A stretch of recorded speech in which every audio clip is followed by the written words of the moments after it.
We are here live with Front Biz, big premiere night. How are you guys doing? Yeah. Good, good. Psyched to be doing the premiere. Thank you so much for hosting. Yeah, Yeah. no problem. I'm kind of fascinated by Swordpaw. Like you guys have already kind of had like a little collective, a group of bands anyway, right? Like there's like a community there. Yeah, definitely. It's been going for I mean much longer than we've been practicing there.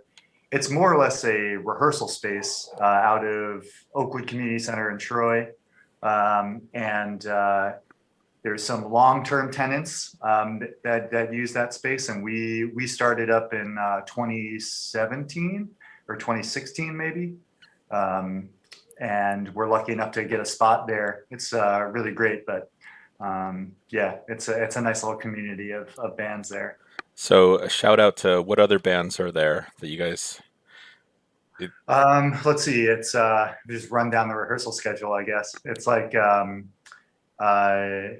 Beargrass, Pony and the Pancake, formerly the Recorderoids, which is now a different band that Ben's leading called In Mountains. Great Mutations. Um, who else, Steve, guys?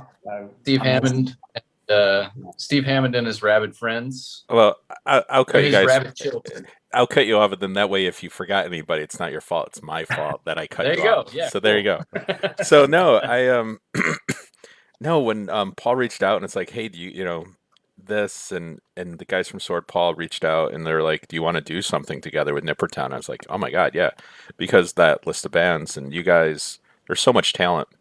We have so much talent in this area anyway, Mm. and you guys are right up there, and I can't wait for people to see this premiere. Like it was I I don't know if I should tell people I got to see it already, so That's uh, okay. We've yeah. seen it a bunch. Um, Yeah. and it's just it really well done. I hear that Eric did the video editing on it. Um, Yeah, that's right. and Yeah. and I was kind of left with one big question when I was done watching it, probably the second time. Um, what the hell's up with the can of beans? That's All right. I all got that. Rory. That's all Rory. I don't know. So we filmed the whole thing in one take, and Paul from Haley Moley and Sync Charmer was engineering it. So he was in the booth and he had a camera on us. And it felt kind of weird. And like in the weird times that we're living in, I was kind of imagining like a Twilight Zone scenario in which we were trapped in our rehearsal space and could never leave. But thinking that might be all right because, we got like a stockpile of beans and that's what we're living off of in there. So once I Like a said it bomb once, shelter. Yeah. yeah, like a bomb shelter show. So once I said it once, it just became the thing that I said at the end of every song, and I was just running with it. And then at the end, Peter's like, "The bean talk? I don't know about if that was the best way to go, but I think it ends up Dude, sounding funny." I thought it was awesome. Yeah. I did. I was intrigued. I was like, all right, I gotta watch it again anyway because I wanted to hear the music again. I kind of digest music in pieces, so I kind of go with like the music first, and I try to ignore the vocals the first time around. Just because if I focus on the words, then I'm missing the music. Yeah. And no offense to the words, but it's kind of like I want to pay attention to the music. And but if the music really sucks, then I don't even bother going the second time because I don't care about the words. So Right. this I have to say I actually listened to a few times because the music Yeah. was good, the lyrics were good, and then the beans thing just It You was need a the hook. icing on the cake. that was just like yeah. Um, so tell me, how did you guys form? How did you guys all meet? Ah, well, I first Peter. met Rory Jennings back in college, saw him performing in a diaper on the lawn of the St. Lawrence University campus in a That's band right. called Dub Crunk. Dub Crunk 2025 and the music of the future. 2025. Shout So out. Rory's a slew burger. That's right. Nice, very nice. There's So is not. Josh. Yep. So there's not much else to do up in Canton than kind of play and dance around in diapers, I guess. Yeah, and Long, go down to cold the winter, river got with to the get weird. keels, you know? Is the Hoot Owl still there? The Hoot Owl is still there, open 364 days a year, except for Christmas. That's the one day that they're closed. But there's probably people in there on that day, you know. So Josh, you saw him first. Was he seriously in a diaper? That's I'm right. not sure if that was my first impression of Rory Jennings, but it's definitely when I think back on the mythology of Rory Jennings, it's the origin point. A full afro in a diaper, shredding / guitar solos as part of a spring outdoor festival. Am I right? That's correct. Yeah, that's the story I heard too. All right. And then, so Josh and I knew each other from way back. Peter and I lived, we were roommates for a while, and played music together. And then, you know, after I'd played in a band or two, I started getting the itch to like start a band with my friends. And Eric had actually come over to Peter and I's apartment one night to jam, years before we formed. And then we were looking around for a drummer, and drummers are hard to find. So we called Eric, and that ended up being like the perfect fit. Rick is just the ultimate bud, and he can really play. I give a little bit of credit to Brian Brundage too. Yeah. Totally. Because Brian made the introduction. The great connector, yeah. Yeah. And to Phil Collins for making the electronic drum kit a cool thing to bring to a That's right. jam session. The text went, "Hey, you still got that electronic kit?" Yeah. Why don't you bring it over to Summit Ave, and we're having a little jam session. So that's kind of how it came together. Yeah. Yeah. You brought a 12-pack of Iron City beer, and we just freaked out in the living room. Oh, that's for a little right. while. I had just gotten back from Pittsburgh, I think. Yeah. Just played the soundtrack of The Big Lebowski. Exactly. So That's right. So this is really a project amongst friends that so you guys can let your hair down, laugh, and it's a little bit more enjoyable than like a. But you guys play out quite a bit. I mean, in the before times. Yes. You know, do you guys have plans in the after times? If we ever have after times, I guess. But like, Oh, Well, brother. Can't wait. we've done a couple of live, stream things or whatever. We did the Linda's open for takeout, which was a lot of fun. I mean, that was literally our only show from 2020. And in terms of longer term plans for this year, I think like everybody else, we're just kind of playing it by ear. We love playing out. We really love to engage an audience and let it rip, in a live setting for sure. So, we're always open to any opportunities presented in that realm. But I guess we're just waiting to see kind of how it takes shape. Yeah, we're optimistic about like outdoor summer concerts this year. I mean, like, I'm thinking, late summer, maybe people will be hip to like hanging out outside and drinking a beer and going to see a show.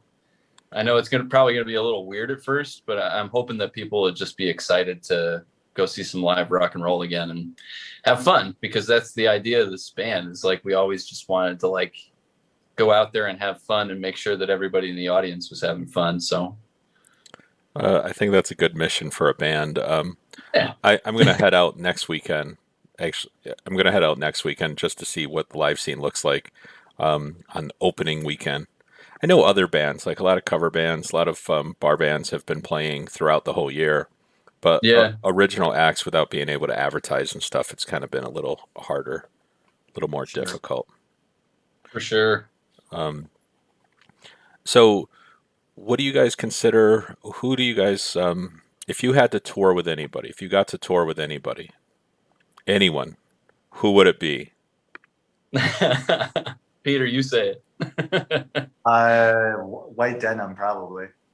Oh, man. Is that who you Nice. were thinking of? Yeah, I mean, White Denim was always the dream. What's it called? When they played, Tulip Fest. we played we played Tulip Fest in 2017, 18. 18. 18. and White Denim. Like I talked to Jeff from EQX, and he had like this open thread on Facebook, and he's like, "Who do you want to come for Tulip Fest?" And I just said White Denim in all caps, and we won that opening slot from, or we got that opening slot at Tulip Fest on the main stage, and we were so pumped to play with White Denim, and it was a lot of fun. It ended up being the nastiest, terrible day in Albany, and it was like 40 degrees and rain. But like I was like, whatever, man. Let's just like turn it into the mud pit at Woodstock and have some fun. And it ended up being a great day. And yeah, White Denim would be like the dream band, right? Is that the same for everybody, or that's the band We'll have to answer? say like Rick James. Rick Yeah. James. Does it have to be realistic alive, here, alive or- or dead? Yeah. It could be dead. We're just dreaming here. So I think White Denim is one that kind of makes sense with the way that the style that we play, style of music that we bring. So absolutely, I can see so that. that's kind of our go-to, I guess, answer. But we're all from diverse backgrounds in terms of like what we listen to and who our influences are and stuff. So I'm sure if we like got into it for like a half hour, we could just go, down the trail of like old, from stuff from like the 40s through current and find some things. Like Crosby. Yikes. I'm Mingus. sure we would all say Bowie would be one if he was still alive. Sure. That would be awesome. Totally. Sure. And that was our last gig before COVID hit, was playing a show at the Linda that was 4 bands playing David Bowie covers. So we each got our own era of Bowie, and I remember that. And that was Haley Moley, us, Ampavine. Ampavine and Zan and the Winterfolk. And that was like one of the greatest nights of music I've ever been a part of. The Linda was packed and the audience was pumped, and we just got out there and got to, live our little cover song dream, Yeah. pick all the 70s Bowie we love, So these are all like cool artists that you guys are naming. Do you guys have any guilty pleasures? An artist that, just not cool, that you love, and nobody. Sammy Hagar. No, man, the Red Rocker is cool. He has his own line of tequila. This is a bone of contention between Eric and I. I have no love for Sammy Hagar, but I love Van Halen. I love David Lee Roth Van Halen. But I would say, like, if I had a guilty pleasure, it would just be like David Lee Roth's solo stuff. I went back and listened to it, and it's so goofy and terrible and over the top. It's they took what Van Halen was, and then they turned it into like a circus show. Yeah, I'd be embarrassed to say that one. Yeah, that's a guilty pleasure. That's legit. Just a gigolo. We've played Kenny Rogers covers more than any self-respecting band probably should. I don't know if that's a guilty pleasure. True. Yeah, that's a good call. Pre or post the plastic surgery? 'Cause Kenny's not looking good. Wait, very much Way pre. pre. It's Kenny in the first edition, the song that's in the Big Lebowski. Oh, nice. Yeah. Also, unfortunately, Kenny did pass this past year, so Yeah. R.I.P. Kenny Rest in Rogers. peace, Ken. Yes. The Gambler. The Gambler.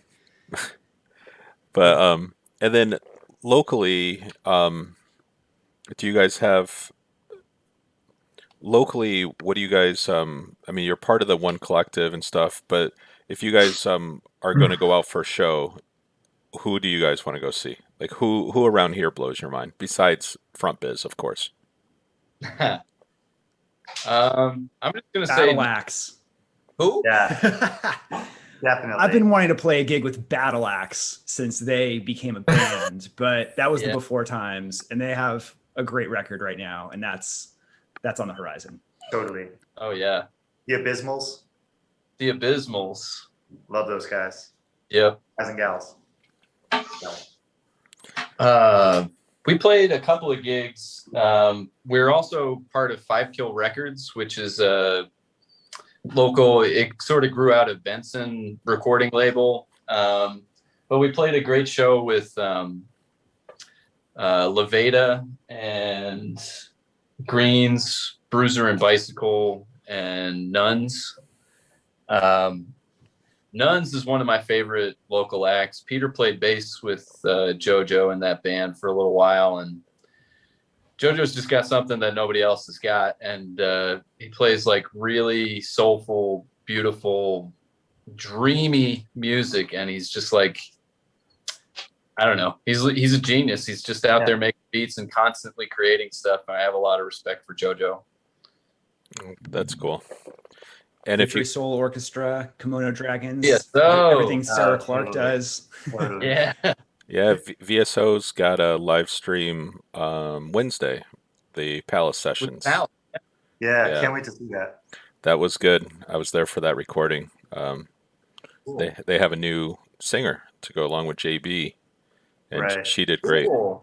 So, yeah. And so if you guys aren't playing music, what do you guys do for fun? Drink good beer. Yeah, somebody else go, because I'm gonna turn into a nerd. Eric, you can start. Well, I got a dog recently, so playing with the dog and training the dog and teaching the dog not to go into the neighbor's yard and chase their kids.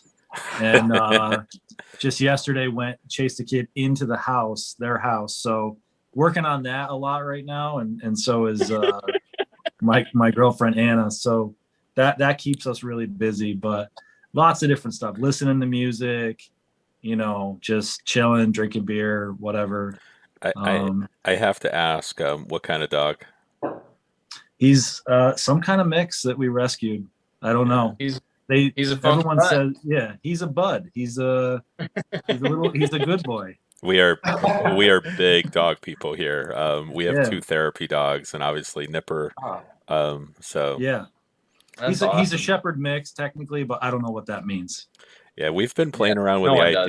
We've been playing around with the idea of like interviewing bands' dogs, like taking like a photo of them and then interview them, and then have like the dog, write down their comments and stuff.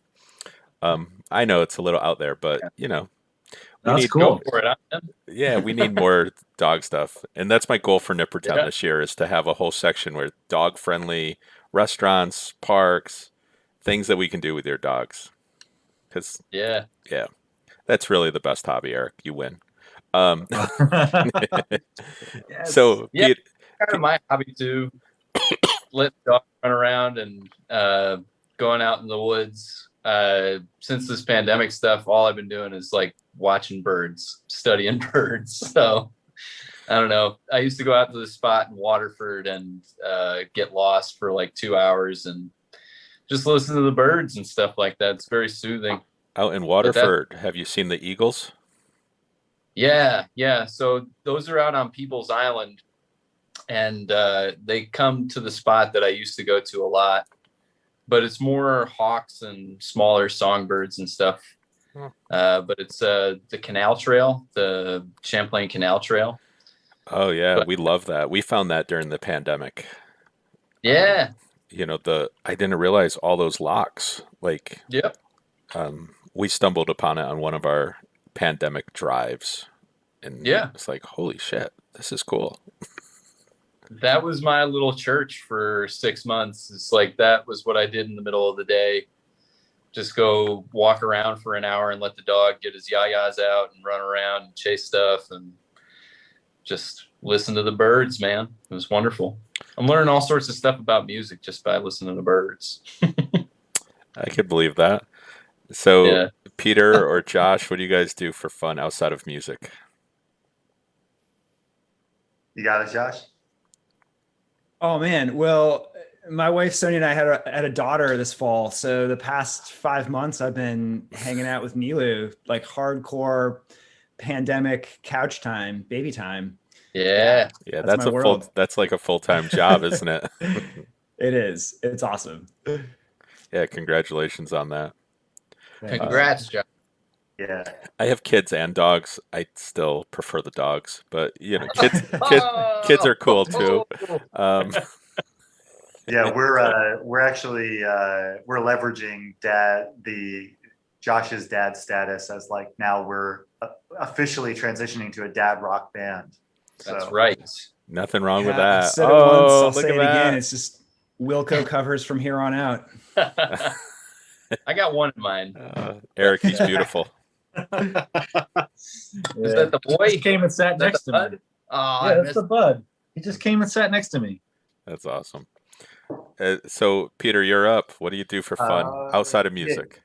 yeah. Outside of music stuff, I over the pandemic I've been getting into cooking a lot more, like trying to really expand my horizons in terms of cuisine stuff, like my beyond the staple dishes or whatever. So that's been fun.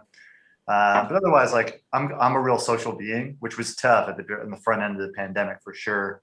But been looking forward to nicer weather, essentially, to be able to get outside in the backyard and just like bask in some sunshine, whatever, taking walks, all that kind of stuff.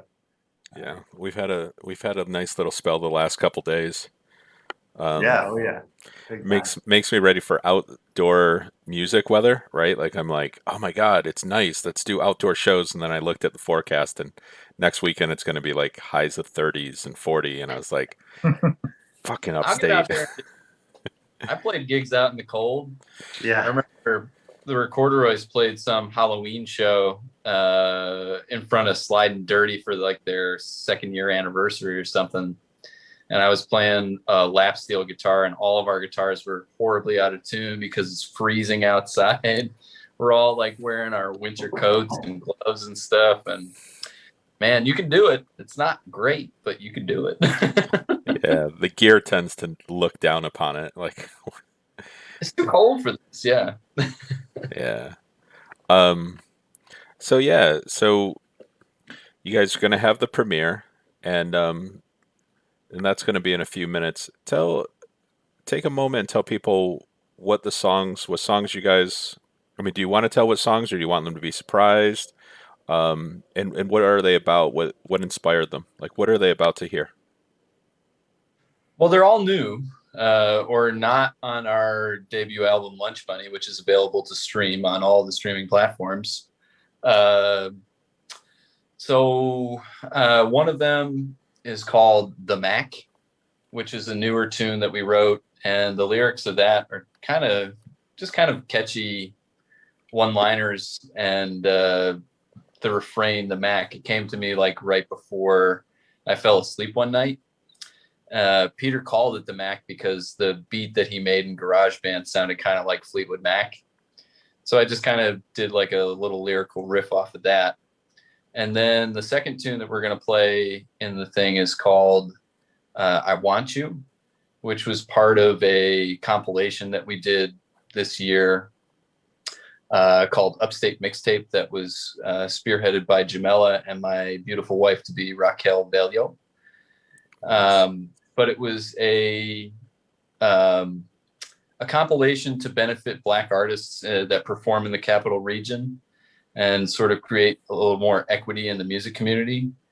So we donated the song to that mixtape, and all the proceeds went to the Black artists that contributed to the mixtape as well. You can't buy it anymore. It was a Bandcamp exclusive for a month.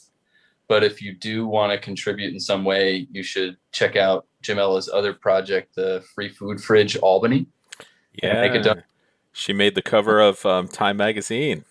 Yes, Just- she did. Amazing. Everybody's super proud to be anywhere near, like in her presence. So Yeah, but we were really happy to contribute to that. And I Want You is just like a pretty simple love song. And then the last song is kind of our freak out moment called GF Experience. But it's a weird one about like all these sort of strange virtual romantic relationships that people have, with some stranger, basically. But how that can sort of fill a gap in a person's life to have some sort of virtual relationship rather than a real human being or something like that. But it's a mixed bag. It's all over the place. And I don't know, these newer tunes, we've been trying to slim things down a little bit, but the last one we get to freak out, and it's fun at the end. I thought they were all really good. I've got to go back now and listen to the Mac again and see if I hear like the Fleetwood Mac like type of the type. So I guess I'll be watching it or listening to it in like 3 minutes anyway with everybody else. Yeah. But anybody here find their true love or girlfriend on a virtual experience? I did. Yeah, my partner and I found each other through a dating app. Yeah. Yeah, and so yeah, I mean, I'm a success story in that respect. That's awesome. Yeah.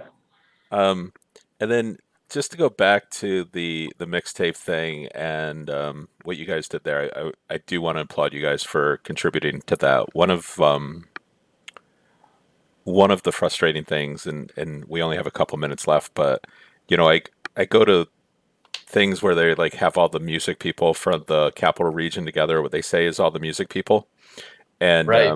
I'm blown away that I'm usually like the youngest old white guy there, and and I am an old white guy, and Yeah. and I'm like the youngest old white guy there, and I look around and I even I've questioned it aloud because I'm not very good at being quiet. Like I said, I don't mind bringing it up even here. Like it's we need to do something to change that in our community. Like we need younger people involved at that type of level. We need people of color. We need more women. We need the LGBT community. Like our music community is so diverse.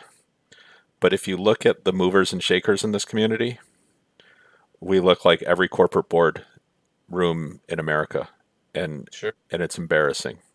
So Sure.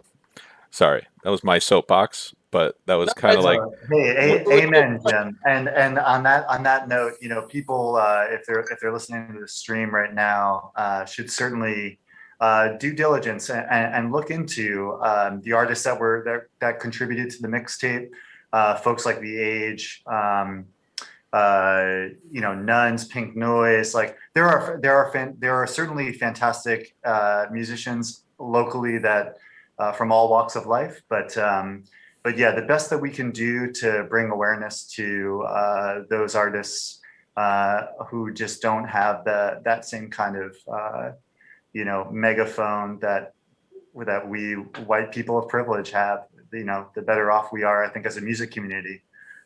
So yeah, we agree for sure. yeah. No, we have a diverse community, and we should all get out there and support all of it. On that note, we're gonna go do the premiere. The link is in the description of this. The link is up on top above our heads.